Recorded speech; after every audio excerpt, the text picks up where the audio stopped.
everyone for coming. Really appreciate it.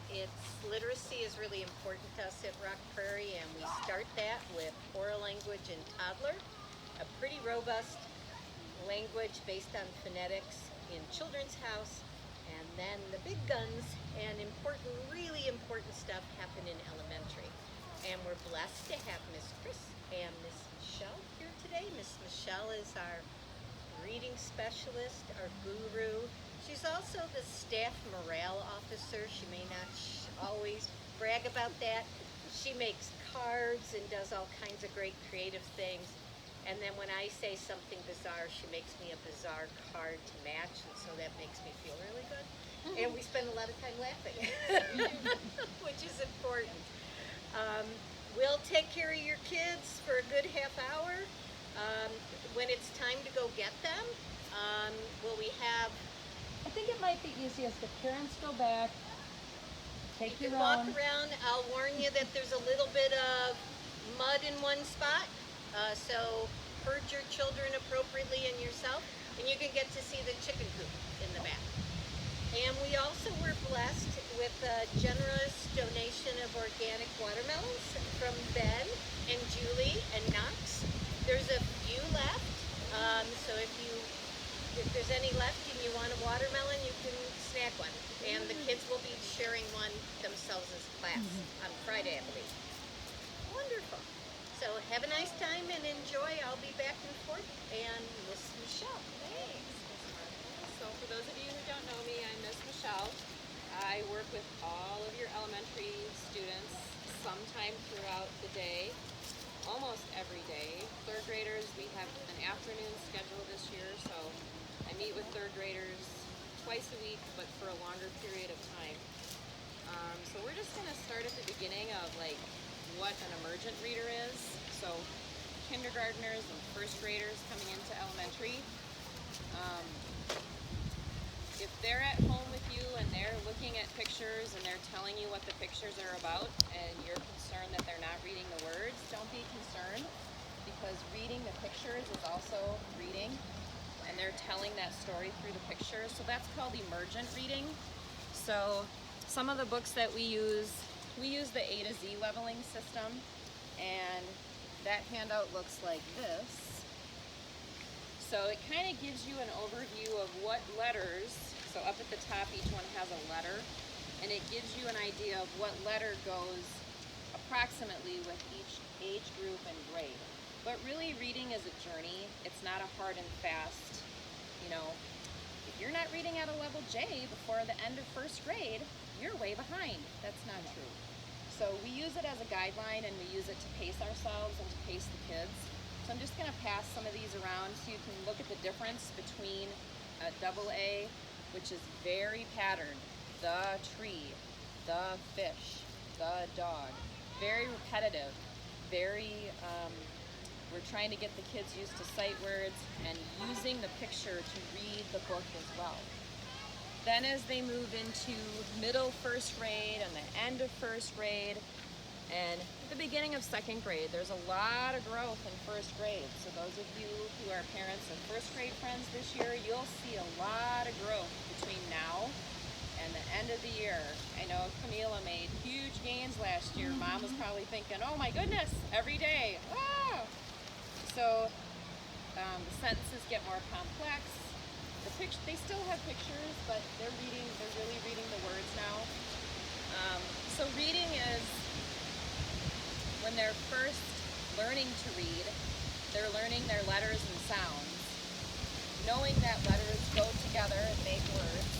And then later, when they get older, they're reading to learn. So third graders are reading nonfiction books to learn about North America.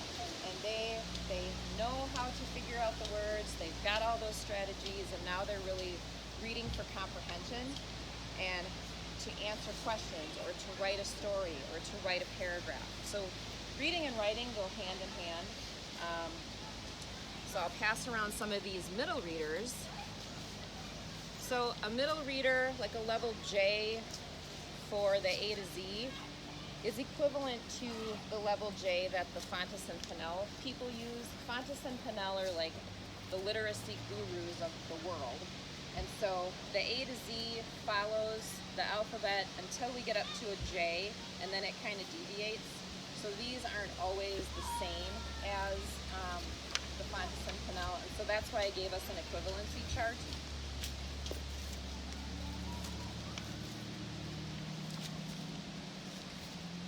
So books, trade books like this will always have a level 2. They're not always printed on the books, but sometimes you'll get lucky and on the back of a book it will be printed Fontison Pinnell level K. And sometimes it gives you a grade level of 2nd and 3rd. But if your first grader is reading this, great.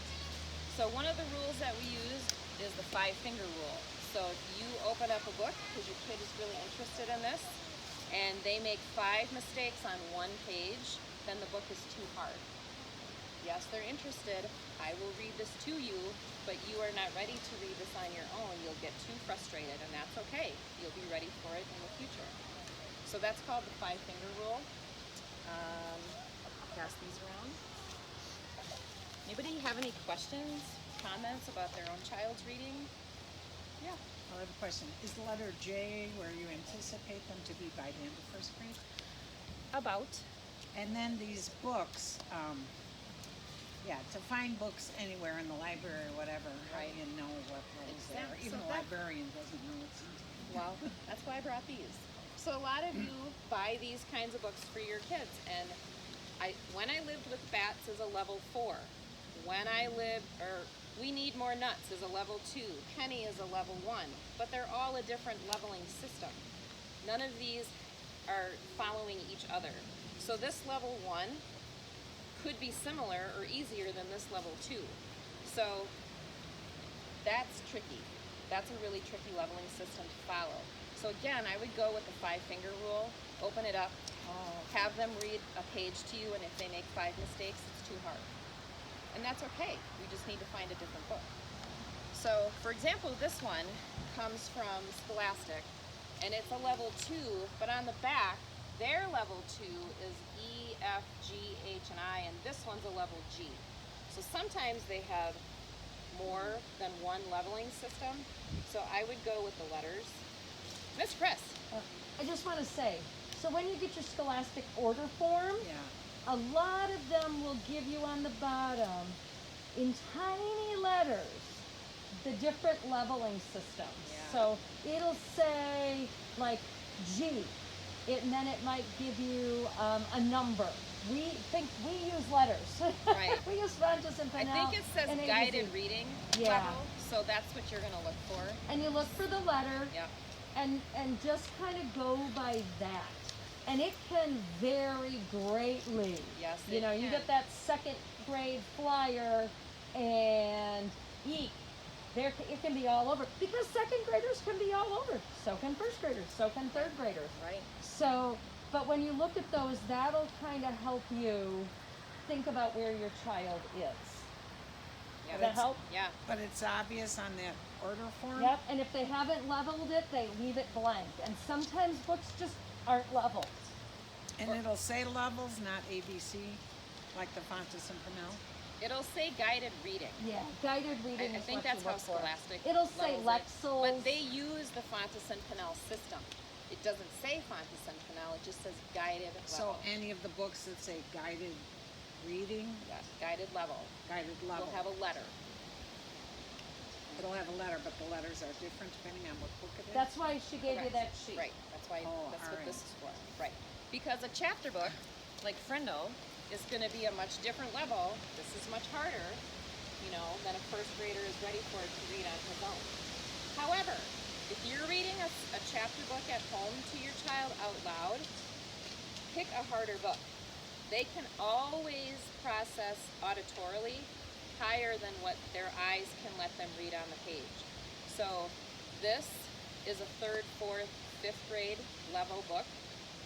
I wouldn't introduce this to a 1st grader only because the concepts in here are tough and they're not going to understand everything because they don't have enough life experience.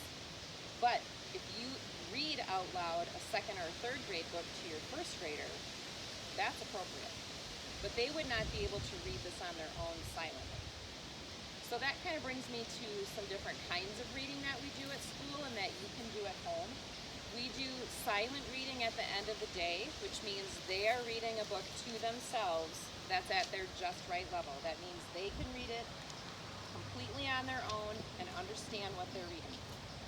We do read alouds every day after lunch, and that means we, as the teachers, are reading a chapter book out loud to the kids. It's always a higher level book, but we have time to pause and discuss it. We do guided reading, which is what I do, so all the kids come to me and we work in a small group at their instructional level, which is just a little bit higher than their independent level because they have me, they have the support, they have the direct instruction.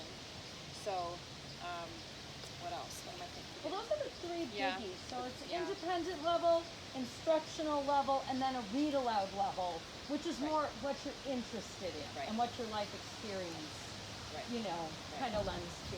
I think the only exception, or not even an exception, is sometimes if we have a really young reader who's a really good reader, you can't go right to checkbooks because those are written for older kids. So a lot of times, and it's a great idea, get some hard to read picture books. Picture books are written for adults, but Yeah. at a child's interest. Right. So this picture, we think of picture books, obviously, because they have pictures and text. But very often the text is pretty difficult. This picture book is a level P. That's a third grade reading level. So these books, these level Ps, are a little bit different than a picture book level P. They're more supported. But like Miss Chris said, if you have some young readers who are interested in harder text and very capable of handling harder text, I would go get some picture books. Not all picture books are hard, but there are a lot of picture books that are pretty difficult text-wise. And Yeah, their and concepts are a lot Yeah, and more they're just more challenging. interesting to a younger reader. Yeah. Yeah. The other thing I'd like to say is just limit your screen time. If you're going to use it as maybe an incentive, a reward, but limit it. 30 minutes a day. Oh. If And that. that's when she says screen time, that's TV, video game, iPad, phone, Yeah. computer. Get the books in their hand. They love books in their hands. Yes. They may think they want iPads right now. Everybody wants an iPad right now. Give them books. Limit their screen time. It really is damaging And to there's their lots brains. of families that work, over the years that have, my sister's kids do it now. I've had several families. For every minute you read, you get a minute of screen time. And that can be reading out loud. That can be reading on their own. That can be you're reading to them. However you want to kind of do that, but it's getting them reading and always talking about it. If your child is a silent reader, talk. What was it about? Have them explain, because a lot of times kids will skim over that, right, Michelle? I'm reading it. Uh-huh. Not so much. Yeah. We got a couple questions. Yeah. So, Yeah. Katie, I haven't dug into them as much myself either, but how do you guys feel about like the Bob series? The Bob books for emergent readers? Yes, definitely. And are Start they with those. kind of labeled as well? They have their own different levels. They're very phonetic. So one Bob set is all short vowels, which is exactly what we do in Children's House. So yeah, if you have a 4 or 5-year-old who's ready to sound out words, definitely invest in the Bob books. They come in sets of 10 or more, and they are in the Scholastic book orders very often. Or you can your get them on kids will Amazon. burn through them, but Yeah. And it's okay. It's okay if your child reads the book 45 times, It's okay. Absolutely. Yeah. And speaking of screen time, now you guys just sent that website, Yep. Kidsy or something? Raz Kids. Raz Kids. Okay. Yeah. So yes. I saw a log off thing. So when they're on there, is the school keeping track of how often Yep. they're on? So if I were to press a few things just to see what they are, I shouldn't because. Oh no, you can go look on it. It's not like you're going to be on there for 6 hours. Oh, all right. It's really just a supplement. We started using that during COVID when libraries were closed. Oh, Not okay. that COVID has passed, but you know, and it's worked pretty well. We use it in Spanish. The children listen to Spanish books in Spanish, and then do work in Spanish. And with the subscription, we can just do that. So if you wanted to make that your screen time, that could be your only screen time. Says the lady whose kids never had computers ever. Right. I was the mean mom. Yeah. Well, and speaking of comprehension, those have those comprehension tests Yes. afterwards, which is really nice. I found to be like, oh, he's actually listening to that. Yes. There you go. And they can listen to the book first, and then they can go through and read it themselves if you want. Another thing that's a really good tool is books on CD or playaways you can get at the library. Once your child, well, I know they make picture books for them, but once your child gets into chapter books and early chapter books, you can get them on CD, you can get them on playaway, so they can hear the story as well as have the text right in front of them. If you So have a long it's just- drive to and from school, Yep. you know, we Yeah. drove 25 minutes. Yeah. You know, we always had a book. Yep. Yep. You It's know, just on another CD, tool. and then we just talked about it, or in guitar trips. All those things. Right? Right. Did I take you off task? No, I'm good. I don't have my phone, so I don't know what time it is, but I don't want to keep anyone past 4. So Yep, of course it is. great. Question. So, if I'm looking into books to have them play in the car, Yeah. should I do a level up than what she's at then? Do some chapter books. Do chapter books, Yep. and She'll understand. she'll understand. Yep. Okay. Yep. Okay. Well, and you get to listen to them too. Yeah. So you can yeah. talk about it. You'll know, like, wow, we're really missing the mark here. Right, yeah, and- Or, Yeah. no, this is, I can tell she's really into it, right? They really are liking this. Okay. And it won't discourage her because I don't believe she will be able to really read. Okay. Have her listen to that. Okay. Any other questions or comments or stories or?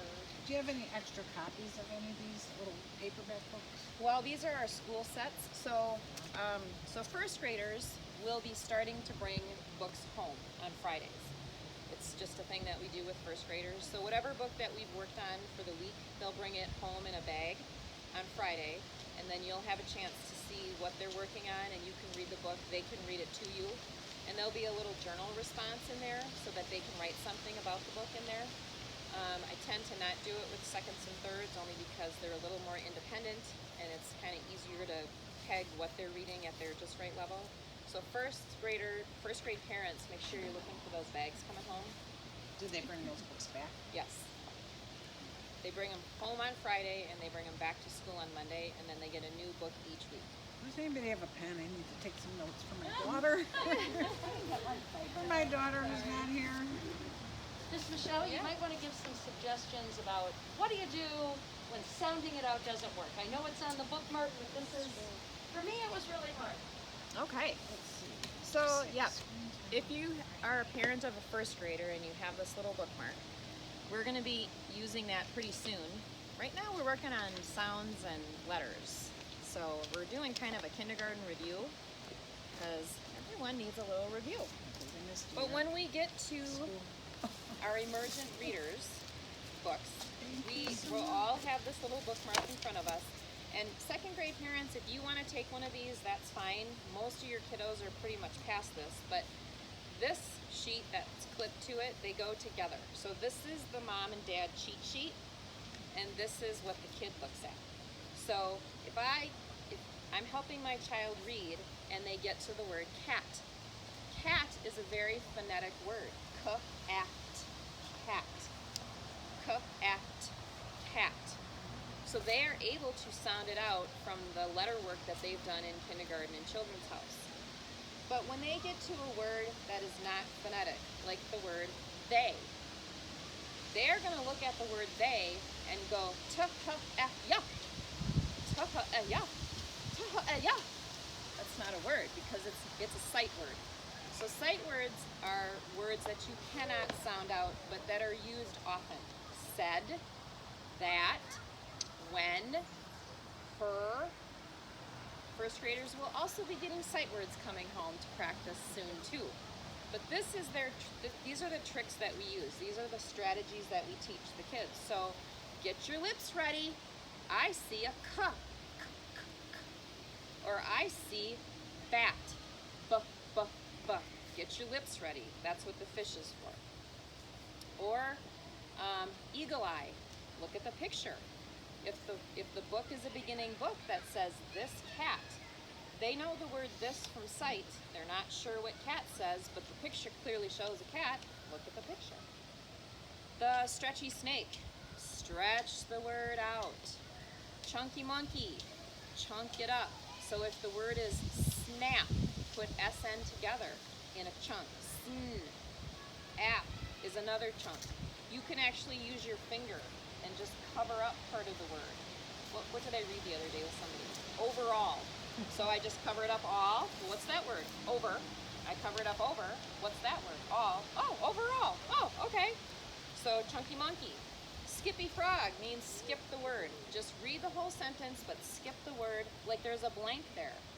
Oh, by context, they're going to figure out what it is. Okay? And these don't work just in isolation. They might, you don't even know it, they're using eagle eye, get your lips ready, and chunky monkey all on the same word, right? They get pretty proficient at it.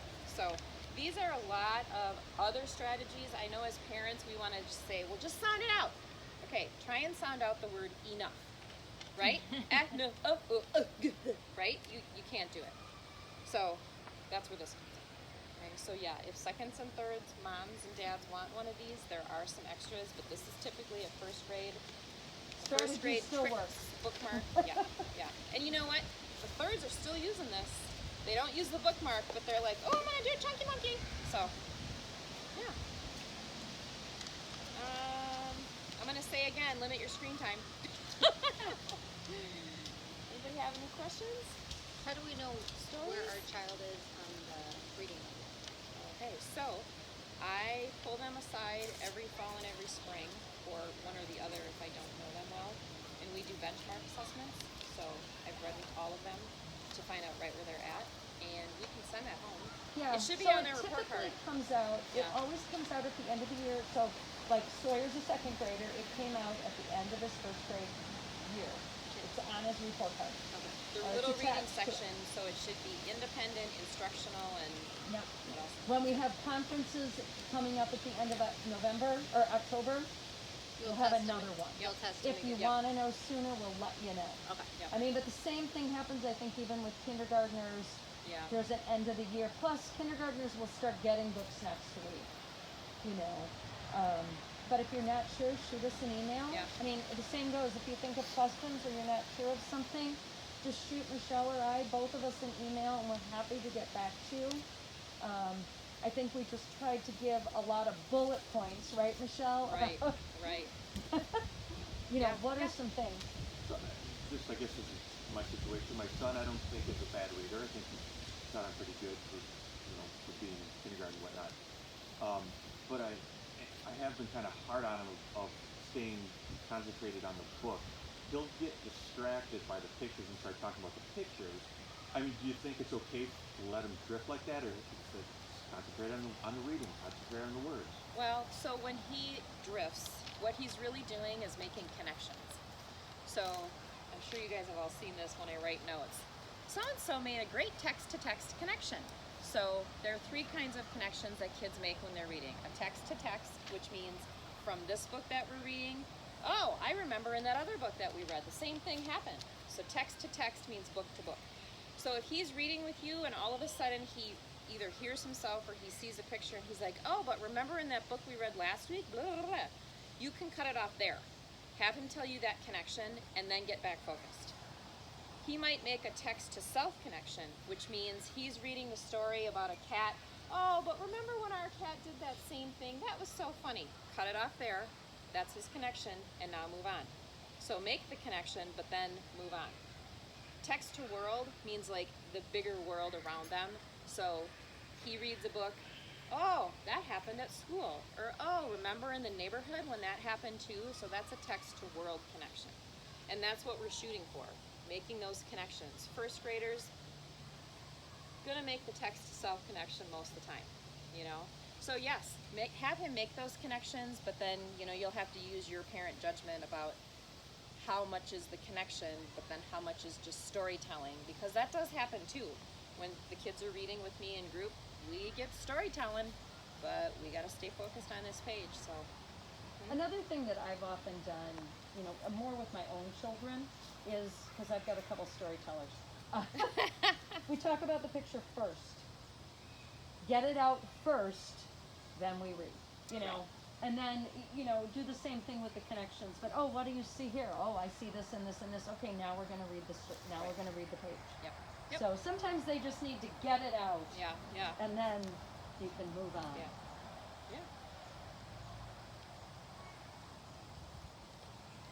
Any other questions or comments or yes, ma'am? How do you feel about graphic novels? I haven't recently got into those this summer. I was kind of holding off ones that could. Yeah. And then I tried to avoid some of the ones with the spelling errors. But there's Sure. a lot of Minecraft ones, and that's what if he had screen time, that's what he'd do. So I got him to read a lot by those books. Sure. But then it's also kind of like, enough already, I don't want to hear about Minecraft anymore. Right. But, And it's a phase. He'll get over it. Yeah. So just like anything else, you got to find a balance. There's nothing wrong with graphic novels, especially if you have reluctant readers.